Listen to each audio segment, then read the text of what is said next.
শহরের সবচেয়ে উঁচু অট্টালিকার ভেতর ৩০ তলার এক বিলাসবহুল কক্ষে বসে আছে একজন মানুষ। চকচকে স্যুট, হাতে সোনালি ঘড়ি, চোখে ঠান্ডা দৃষ্টি, সেই রুদ্র ভট্টাচার্য।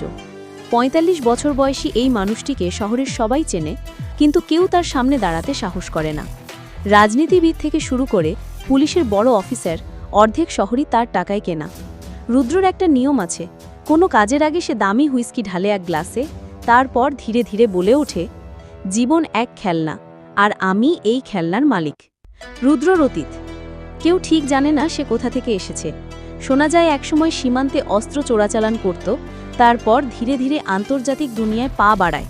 এখন শুধু শহর নয়, দেশের বাইরেও তার যোগাযোগ ছড়ানো। ভয়ের সাম্রাজ্য। তার ডান হাত অনিকেত বর্বর ছুরি হাতে মানুষ কাটতে দ্বিধা করে না। তার গুপ্তচর মায়া ২৯, সুন্দরী কিন্তু চোখে ঠান্ডা বেশ। তার সৈনিক রাহুল ২৫, আগুন পাগল, বোমার বিশেষজ্ঞ। রুদ্র তাদের ডাকে নিজের ছায়া, কারণ শহরের প্রতিটি অন্ধকার গলিতে তাদের উপস্থিতি টের পাওয়া যায়। ভয়ের মুহূর্ত।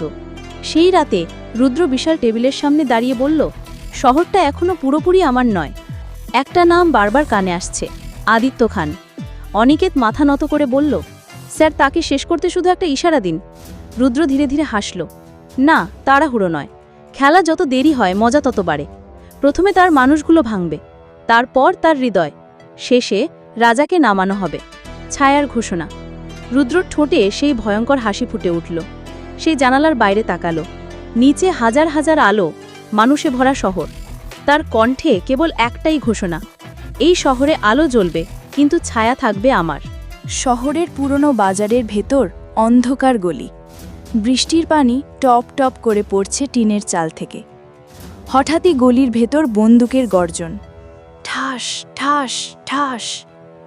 আয়েশা আঁকড়ে ধরে ছোট ভাই সোহানকে টিনে নিয়ে ছুটছে। তার চোখে আতঙ্ক নেই, আছে শুধু একরাশ রাগ আর ভয়কে অস্বীকার করার জেদ। কিন্তু ঠিক সেই মুহূর্তেই সামনে থেকে বেরিয়ে আসে কয়েকজন অস্ত্রধারী, তাদের চোখে খুনের আগুন।